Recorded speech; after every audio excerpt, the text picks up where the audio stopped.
Hey, this is Dave Pryor. Welcome back to Agile 2019 here in the Leading Agile booth. We're doing interviews all week long with speakers and other thought leaders that are here at the conference. And I am here with Heidi Musser, a coworker, also a member of the Agile Alliance Board. That's correct. And you were participated in a conversation the other night at Agile Tonight. Yep, I did. And we want to talk a little bit about that. So great. Let's talk about that, Dave. Thank you so much.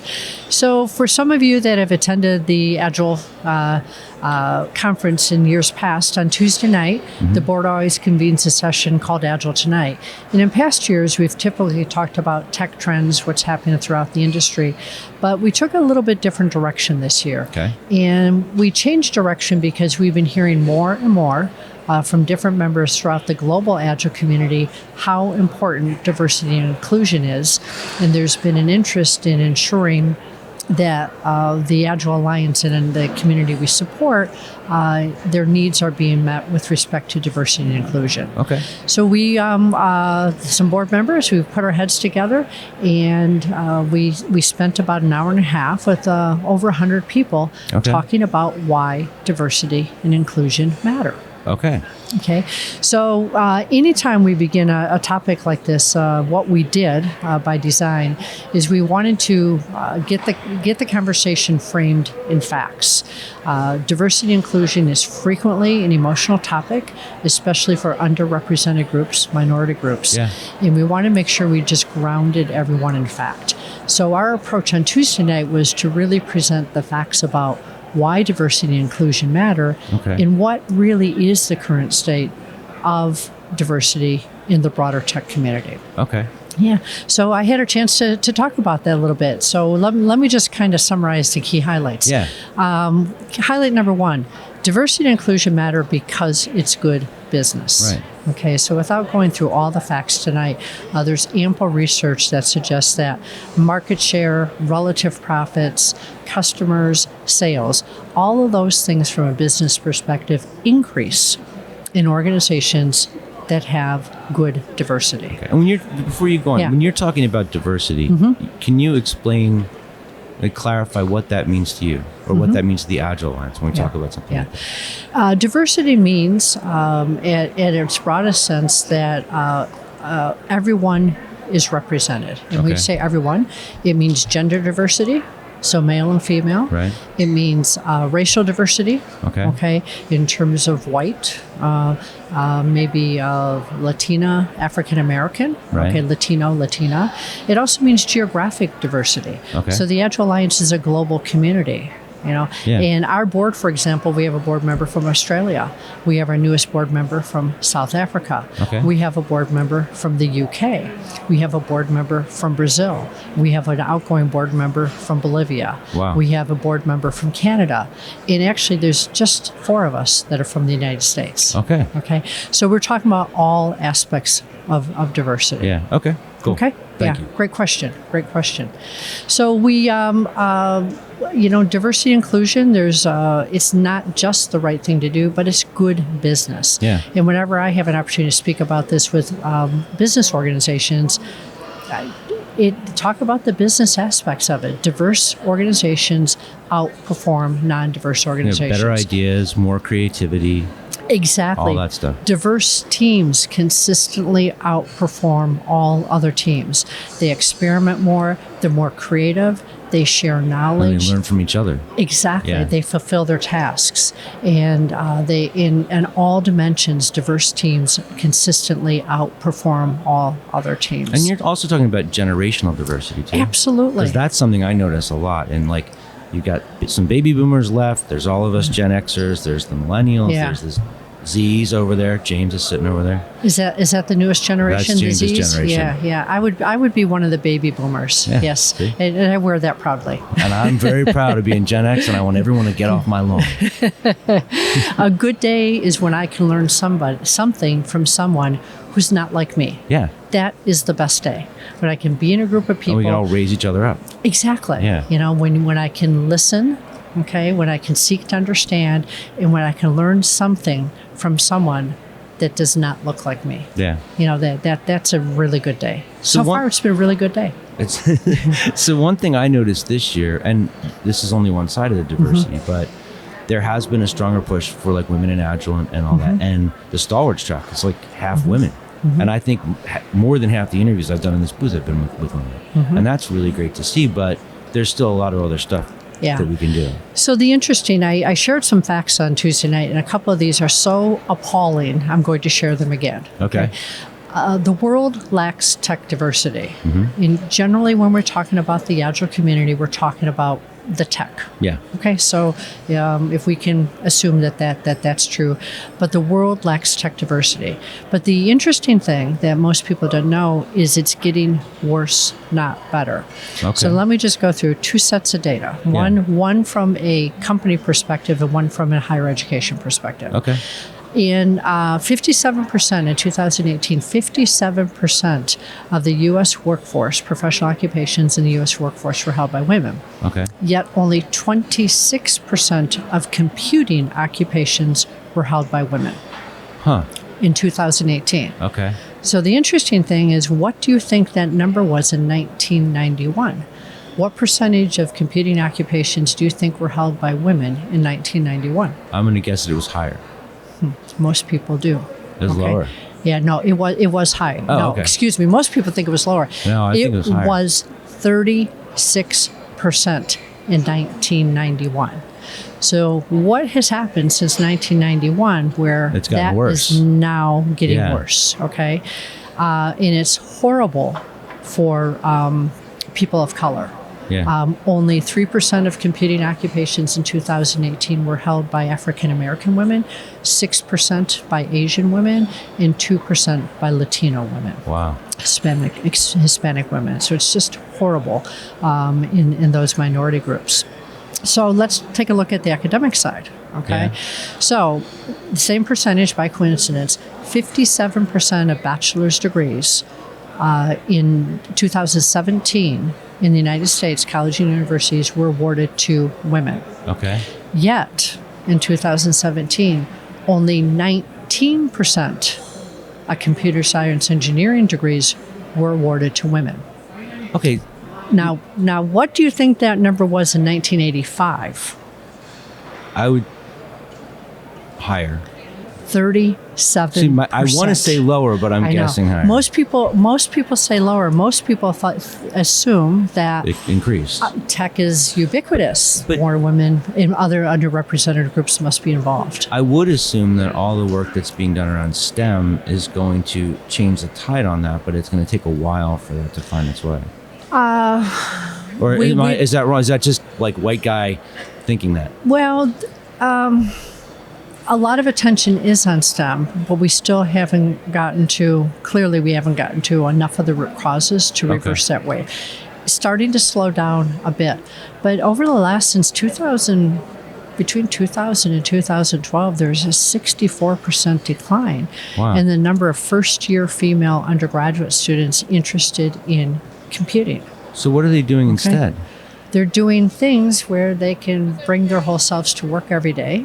Oh. Okay. You want a healthy workplace? Have more fulfilling careers. Okay. Where they can be rewarded for the work, rewarded and recognized for the work that they're doing, where they can advance into leadership roles. Right. And by the way, when we talk about STEM, the statistics that I'm talking about are very specific to computing occupations. Right. In other sciences, it is not the same trend. Okay. This seems to be very targeted. Specific to us. Specific to tech. Okay. In other sciences, women are making, in other underrepresented groups, are making advances. So what are things we can do to help with this? Well, there's a lot of things we can do. And the first thing we need to recognize, a lot of this is really a part of I'll call it implicit bias. We all have bias. Mm-hmm. There are things, all of us, myself included, yourself included, there are things that all of us do that we're not aware of that are perhaps contributing to that. And we spent a lot of time talking about that on Tuesday night and really doing some education about unconscious bias and subtle biases. And these are the subtle biases that we all have. And maybe the intent isn't bad, but we go into this. See, bias results from the schemas that we all develop as we're kind of navigating through society. We have to do that to filter information. unfortunately, sometimes those schemas lead to filtering the information erroneously. And that's where the bias comes from. And I think one of the big first steps is recognizing that we have the bias. And the biases we talked about on Tuesday, we talked about micro inequities. And that's kind of like death by 1,000 cuts, where somebody does something that's negative, repeated. It's really subtle, but maybe you get enough of it, it takes you down. Somebody always mispronouncing your name. Yeah. Over time, the message is, I don't care about you enough to learn your name. That's personal. Yeah. That's very personal. There's stereotype threat. Mm-hmm. Okay. There's tokenism. Okay. This has happened to me in my career more than once. And tokenism is where maybe an underrepresented group, maybe there's a couple of people from that minority group, and then the message you get is, Heidi, we are so glad you're on the team. We've needed a person like you to help us better understand the LGBTQ community. Yeah. It's like I speak we need for one of them all, and one of them and one of them, exactly, and then we're diverse. because I clearly speak for all LGBTQ people throughout the world. Yeah. I do not do that. And that's tokenism. And the interesting thing about that, we don't necessarily recognize the negative impact that has on a person. It's like, no, I want you to see me. Right. I don't want you to speak for yourself, not for other people. Right. See me. And another kind of bias that we see quite a bit is gender or color invisibility.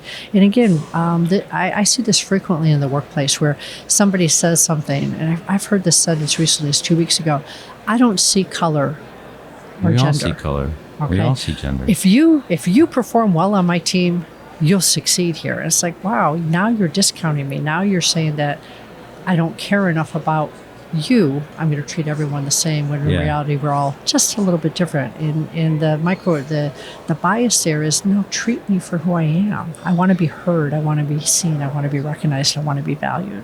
Those are all very human. If we become more traits. aware of it, we still need tools to decompose it and break it down. Yeah. Well, the research, and much of the research I'm quoting, by the way, comes from NCWIT, the National Center for Women in Information Technology. They're an amazing organization, which, by the way, they were initially funded by the National Science Foundation to help solve for the fact that even 20 years ago, we estimated that we didn't have enough talent, any type of talent, people talent, in the U.S. system to meet all the tech job needs. They're projecting that there'll be like 1.5 million jobs unfulfilled. But NCWIT's an amazing organization in terms of their research and whatnot. But one of the things that we have learned is we do know how to fix this. Two of the key things that organizations can do if they're serious about this, and many are, they might not know how to do it, but they want to do it. But two of the key conditions that are critical for institutions are, number one, institutional accountability. And that's from top leadership, visible behavior. No, we must do this. And the second thing is them bringing up the managerial layer as well, having them be involved in this and aware of that. And then once those two conditions are in place, that's when we can begin to address the rest of the D&I ecosystem. We can begin to address hiring practices, just simple things. If you want a diverse team, don't start interviewing until your talent pool is as diverse as the team you want to have. You don't need legal support to do that. Right. You need patience. Okay. You don't need policy to do that. Just don't start until you put together that pool. Another real simple thing that we can do after a person applies for the role, by law, we kind of have to keep track of, gender, our EEOC rules. Great, track it, then take the names off the resumes. So as a person is going through the process, at least the paperwork, we treat all resumes without without any that getting in the way. Potential bias entry. Eventually you will meet the person, you will know whether they're male or female or whatever, but start the process there. Another thing that a lot of folks are not aware of, I had to learn about this myself when I was, as I've been an executive and a leader in different organizations, but men and women were wired differently. A male might see a job description and they may have maybe 2 or 3 characteristics of the 10 or 20, and they're I'm going for it. Right. A female may say that same job description, and they may have substantially all of the skills, but they're missing one or two, so they won't apply for it. Right. So as a leader, okay, I think it's important that we recognize that if that's true, how can we encourage women? Okay. Maybe they're not going to apply for that unless their manager steps out a little bit and says, Heidi, go for that. You've got this. So we have to be more encouraging and supportive. But we're not aware of that. Yeah. And unless you're aware of that, you might think that, well, Heidi didn't apply for it. I assume she wasn't interested. Okay. It's not that. It's just we're raised a little bit differently, and those things do play themselves out. Cool. In our education and in our careers as well. Okay. Well, if people want to learn more about this or about the Agile Alliance's involvement with it, what's the best way for them to do that? Well, a couple things. We are very serious about this. So we have created an online community. We announced it at Agile Tonight earlier this week, and people can join the online community. Okay. And in that community, we're going to continue the conversation, and we're going to start talking about the specific initiatives people might want to sponsor so we can get better at this. Cool. Okay. And that is agilealliance.org/diversity and inclusion. That is correct. Cool. We'll make sure to put that in the show notes. So this was really great. Yeah. Thank you. Thanks for coming by. And thanks for helping to improve our community. We can't fix what we're not aware of. Yeah. Right. And we are all in this together. We must and can do better with this. Cool. Okay. Thank you. Thank you. This was great. So keep watching. We got a few more to do today here at Agile 2019.